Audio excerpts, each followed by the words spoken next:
Nifty IT. Look at Nifty IT 30,716। यानी अगर मैं पॉइंट टू पॉइंट कंपैरिजन करूं तो कल का जो ओपनिंग पॉइंट था निफ्टी आईटी का दैट वाज 37,933।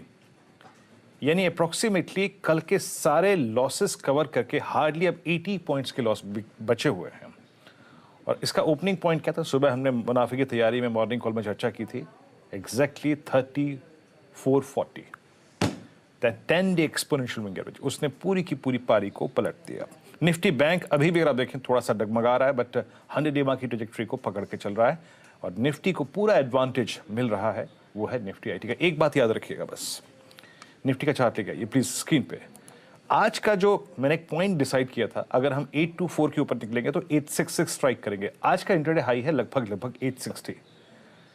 866 और 860 के बीच में निफ्टी का जो दो क्रिटिकल एवरेजेस हैं फ्लोट कर रहे हैं, 20 डेमा और साथ ही साथ 100 डे एक्सपोनेंशियल मूविंग एवरेज। तो उस चीज को ध्यान में रखिएगा। ये 6 पॉइंट 7 पॉइंट काफी महत्वपूर्ण रहेंगे। बट आशीष, आज की पारी निफ्टी आईटी की। ये बात भी हुई थी वाकई, स्क्रीन पे वैसे ही प्ले आउट होता हुआ। लेकिन चलिए, मैं आज 10 के दमदार ट्रेड्स पे आता हूं। आज के चारों एक्सपर्ट से बातचीत करूंगा। उससे पहले नेपियन कैपिटल के को फाउंडर और managing partner Gautam Trivedi sir screen पे नजर आएंगे। गौतम सर, जब वो जनवरी की बहुत तगड़ी जॉब्स रिपोर्ट आई यूएस में, तब मुझे आपकी याद आ रही थी। तब मैंने ऑन एयर बताया था, वो आप अपने यूएस दौरे से आए थे और आपने बताया था कि किस तरह से वहां पे जॉब क्रिएशन तगड़ा पिकअप हो रहा है। और सरप्राइजिंग है, उसके बाद से किस तरह की लगातार जॉब रिपोर्ट आ रही है। सारे कदम उठा लिए, एक ही चीज लेबर मार्केट सबकी कंसर्न बन गया है। क्या लग रहा है सर, ये इसका इंटरप्रिटेशन क्या है? इसका मतलब क्या फेड हॉकिश होगा, या इसका इंटरप्रिटेशन ये है कि इन्फ्लेशन डिसइन्फ्लेशन की प्रक्रिया शुरू हो गई है, जॉब्स मार्केट स्ट्रेंथ में है, तो शायद एक सॉफ्ट लैंडिंग होगी, ज्यादा दिक्कत नहीं आएगी यूएस में? कैसे रीड करूं इस डेटा को और कैसे रीड करूं एफओएमसी के स्टेप्स को? आपकी बात सही है कि सॉफ्ट लैंडिंग होगा या हार्ड लैंडिंग, सवाल ये पैदा होता है। और आप जहां तक देखें कि वॉरेन बफेट हो या जो सबसे बड़े हेज फंड मैनेजर हो अमेरिका के, या बड़ी बड़ी बैंकों के जो चेयरमैन हो, वो सब बोल रहे थे करीबन 6-8 महीनों से कि अमेरिका में 2023 में बड़ा रिसेशन आएगा। अभी ये बड़ा, मुझे अब तक फरवरी 1.5 महीने हो चुके हैं 2023 के, और अब तक भी कोई बड़ा रिसेशन की उम्मीद नहीं लग रही है। ऐसा फिलहाल तो नहीं लग रहा है। लेकिन जो आप जॉब्स की बात कर रहे हो, जो मैक्सिमम जॉब लॉसेस हुए हैं अब तक, वो है टेक्नोलॉजी सेक्टर। और वो क्षेत्र में जिस तरह से वैल्यूएशन बढ़ चुके थे, जिस तरह से और उसके बाद जो यूटर्न आ गया उनके शेयर बाजार में, टेक स्पेसिफिकली टेक की बात कर रहा हूँ मैं, इन अमेरिकन टेक कंपनीज में।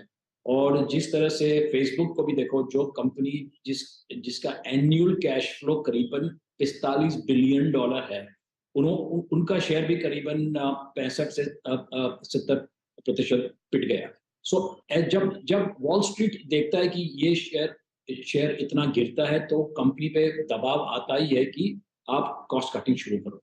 तो जहां तक कि जो जॉब लॉसेस हुए हैं, वो मोस्टली टेक सेक्टर में सीमित है। आउटसाइड ऑफ दैट मुझे लगता है कि इतने जॉब लॉसेस नहीं हुए। और जो इन्फ्लेशन का जो मामला बता रहे थे, कि मुझे अभी भी लगता है कि इन्फ्लेशन कम नहीं हुआ है अमेरिका में। तो मेरा एक मेरा कजिन है जो अमेरिका में रहता है, और मैंने जब उससे पिछले हफ्ते बात की, उसने बोला कि आज की तारीख में जब मैं सुपरमार्केट में जाता हूँ ग्रोसरीज खरीदने के लिए, दूध हो, ब्रेड हो, चीज हो वगैरह, बटर वगैरह, उसका जो टोटल बिल है प्री कोविड से डबल हो गया है।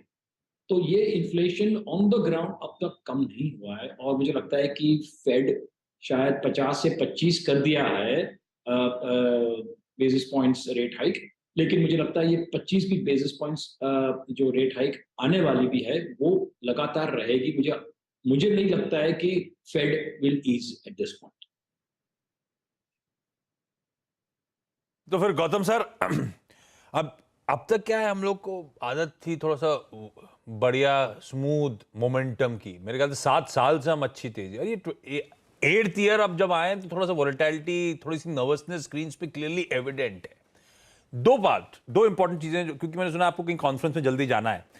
तो दोनों को क्लब कर देता हूं। एक तो बाजार पे इस वॉलेटिलिटी के बीच अब जब खड़े हैं भारतीय बाजार, तो 2023 के लिए आपको निफ्टी पे आउटलुक क्या बैठ रहा है? क्या आप इन लेवल्स पे इस कंसोलिडेशन के बीच एक्यूमुलेशन कर रहे हो?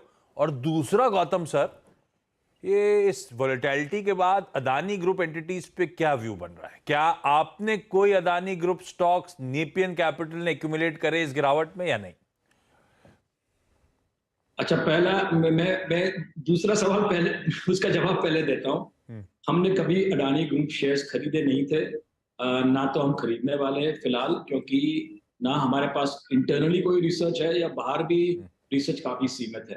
तो जो सेक्टर पे और या कंपनीज पे ज्यादातर रिसर्च ना हो, हम लोग टिपिकली इसमें निवेश नहीं करते। लेकिन हैविंग सेड दैट, मुझे लगता है कि ये जो गिरावट है, आज भी 4 अडानी स्टॉक्स डाउनवर्ड सर्किट में है, 5% डाउनवर्ड सर्किट में है।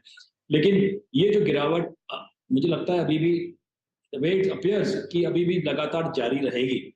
और एज दे से why catch a falling knife, जब तक इन स्टॉक्स में रुकावट नहीं आती है, एनबीसी स्टेबलाइजेशन, तब तक मुझे लगता है कि हम तो definitely we will not participate. दूसरा सवाल, जो आपका जो पहला सवाल था रिगार्डिंग द मार्केट इटसेल्फ, तो ये इस साल मुझे लगता है कि एटलीस्ट पहले 6 महीनों के लिए मार्केट में अच्छे स्टॉक्स मिलना, और वो भी सस्ते भाव में, सस्ते मतलब वैल्यूएशन की बात कर रहा हूँ, एब्सोल्यूट प्राइस की बात नहीं कर रहा हूँ, वैल्यूएशन की बात कर रहा हूँ, is going to be very difficult. और आप देखिए कि आज की तारीख में जो, और मैंने ये पहले भी बताया था करीबन 3 महीने पहले, नथिंग हैज चेंज 3 महीनों में, कि जो स्टॉक हमें पसंद है वो महंगे है, नहीं सॉरी, जो स्टॉक हमें नहीं पसंद है वो महंगे है, जो स्टॉक हमें पसंद है वो बहुत ही महंगे है। तो वो जब तक वैल्यूएशन कम नहीं होता है, और अच्छी से अच्छी कंपनियां इंडिया में है, तो मैं इंडिया पे नेगेटिव नहीं हूँ, मैं वैल्यूएशन पे नेगेटिव। और ये हो सकता है कि आने वाले 4 या 5 महीनों में there will be a better entry point, and that's the reason हम लोग कोई जल्दी में नहीं है, ये मार्केट को करेक्ट होने दो, और करेक्ट होगा ही।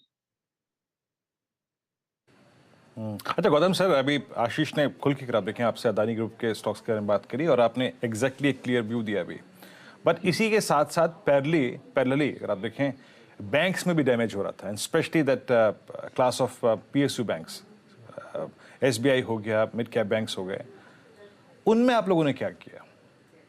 वो क्या अट्रैक्ट कर रहे थे आपको? क्योंकि अब तक की लास्ट रिपोर्टेड 2 क्वार्टर्स के अर्निंग्स बहुत स्ट्रांग हैं, एनआईएम्स में कोई अगर आप देखें अभी तक ऐसा संकेत नहीं मिल रहा है कि डिसॉल्व हो रहे हैं यहाँ से या फिर टॉपिंग आउट के संकेत दे रहे हैं। आपको लग क्या रहा है कि इस डैमेज जो कि बैंकिंग में हुआ parallelly along with the Adani saga, उसमें क्या करना चाहिए? मुझे लगता है कि फिलहाल जो पीएसयू बैंक्स है, जो मतलब पिछले 3 सालों में काफी बढ़ चुके थे, और उसकी एक वजह ये भी थी, ऑफ कोर्स अर्निंग्स इंप्रूव हो चुके थे, एनपीएल प्रॉब्लम धीरे धीरे कम हो रहा था और अभी भी कम हो रहा है। लेकिन आपको याद होगा 2 साल पहले अपने फाइनेंस मिनिस्टर ने ये भी बजट में अनाउंस किया था कि वो लोग सरकार 2 बैंकों का प्राइवेटाइजेशन करेंगे। अब तो कुछ हुआ तो नहीं है, उन्होंने नाम भी नहीं दिया कि कौन सी 2 बैंक, लेकिन उसकी वजह से जो रैली शुरू हुई, तब से 2 साल पहले की बात कर रहा हूँ, और ये जो अभी करेक्शन आया उसमें कोई सरप्राइज नहीं है। मुझे लगता है कि ओवरऑल पीएसयू बैंक, हम लोग तो कोई भी PSU, we don't own any PSU banks right now. हमारा investments mostly private sector banks में और फ्यू एनबीएफसीज। लेकिन मुझे लगता है कि everything is good at a price, and जो पीएसयू बैंक्स में थोड़ी और गिरावट आएगी, तो मुझे लगता है some of these banks could be interesting.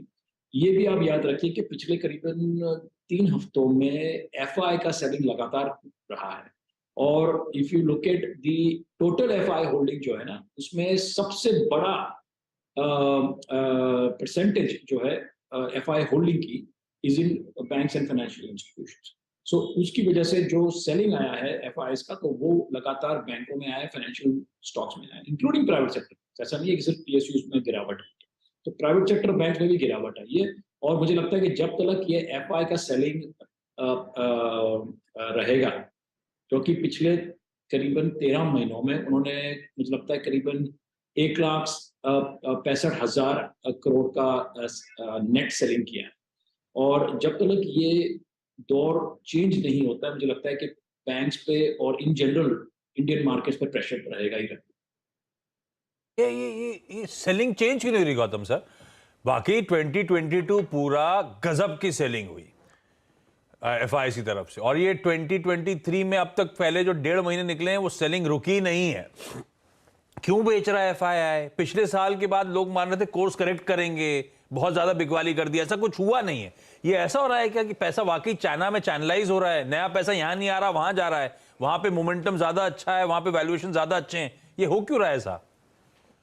देखिए इसमें क्या है कि आप पिछले करीबन गैस 14-15 महीनों में देखो तो इंडिया का वैल्यूएशन, निफ्टी की 50 की बात कर रहा हूँ, एमएससीआई इंडिया को देख लो, कोई भी इंडेक्स को देख लो, आपको अपना valuation MSCI China, MSCI emerging markets हो या एमएससीआई एशिया एक्स जापान हो, उससे डबल था।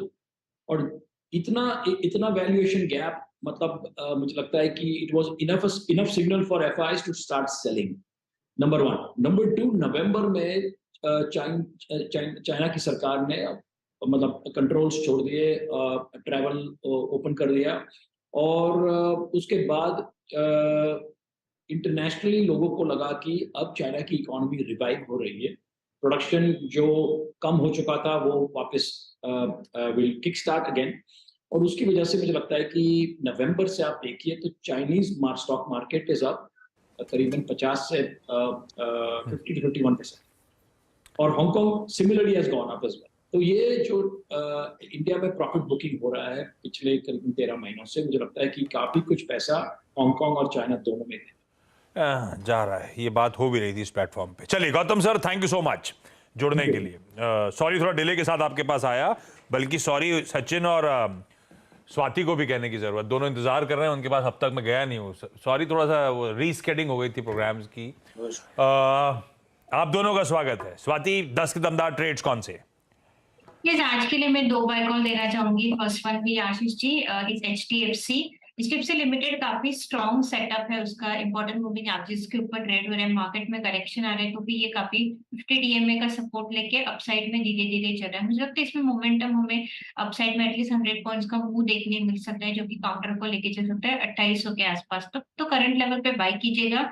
2670 का स्टॉप लॉस प्लेस कीजिएगा for immediate target of 2800 rupees. Second by call मेरा वोल्टास पे है।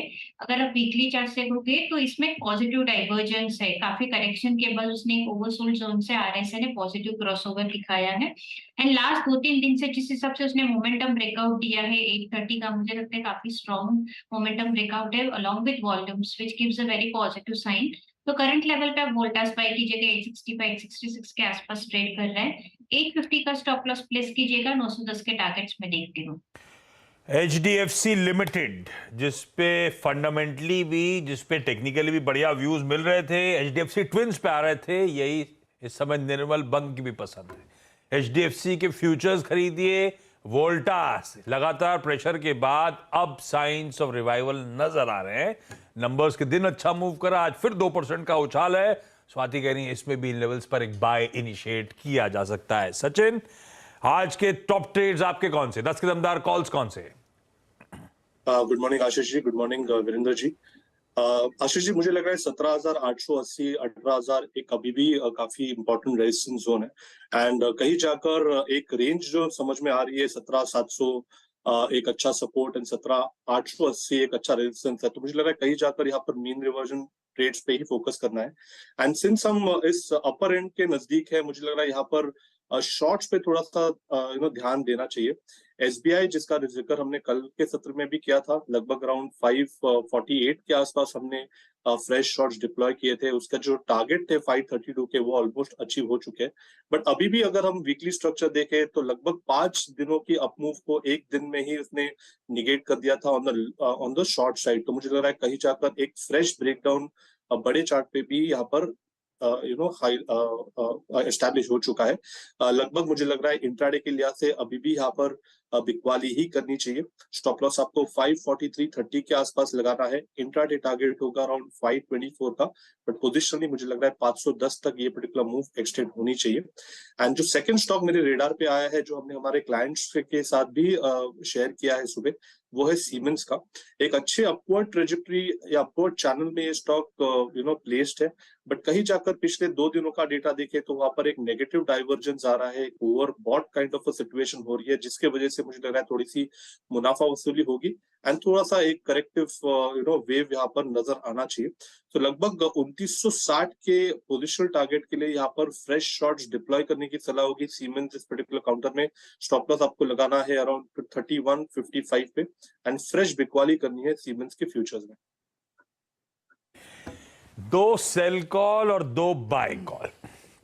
सेल करिए एसबीआई, या कल करा हुआ है सीएनबीसी आवाज पे वो कॉल आने के बाद से, तो होल्ड करिए भाई, ये शायद 510 तक जा रहा है। और साथ में सीमेंस पे एक सेल आइडिया आता हुआ, और दूसरी तरफ जो 2 बाय कॉल्स हैं एचडीएफसी लिमिटेड और वोल्टास पे आते हुए, वो लेवल्स भी प्लीज नोट डाउन करते चलिएगा। ये हैं 10 के दमदार ट्रेड्स आपकी स्क्रीन पे। Sachin Swati, thank you so much जुड़ने के लिए। सॉरी आज बहुत ज्यादा डिटेल में चर्चा हो नहीं पाई, किसी और दिन फुर्सत में आपसे लंबी बातचीत होगी। शो को खत्म करने का समय, नीरज जी स्टूडियोज में आते हुए, और वो वैलेंटाइंस की हिस्ट्री हावी होगी या मंगलवार का दमखम। तो अभी तक तो स्क्रीन भी डिवाइडेड है, निफ्टी हरे में, तो ब्रॉडर मार्केट्स प्रेशर देखिए किस तरह का तगड़ा है। मिड कैप आधा % नीचे, ब्रेड 2:1 डिक्लाइंस के फेवर में। तो अभी तो वर्डिक्ट आया नहीं है। निफ्टी और बैंक निफ्टी ने अलग अलग रास्ते पकड़ लिए। ब्रॉडर मार्केट्स का पेन तो अजीब गरीब है, आज दोनों को सच करने वाला है, पता नहीं क्या होने वाला है। लेकिन हम निफ्टी पे नजर रखे हुए हैं, वो तो फिर भी 1/3% ऊपर है। अब हरे के साइड में हैं? हम तो रोज ही हरे के साइड में रहते हैं, लेकिन हम किस हद तक हिस्ट्री को डिफाई कर पाएंगे वो इंपॉर्टेंट। लोग कहते हैं हिस्ट्री रिपीट्स इटसेल्फ। लेकिन इतिहास बदलता भी है। मेरी जो होगा देखा जाएगा, नया इतिहास बनता है। यहाँ पे समेट रहे प्रोग्रामिंग को नीरज जी के साथ। ट्रेडर्स हॉटलाइन, आपकी तमाम क्वेरीज पे बातचीत। छोटे से ब्रेक के उस पर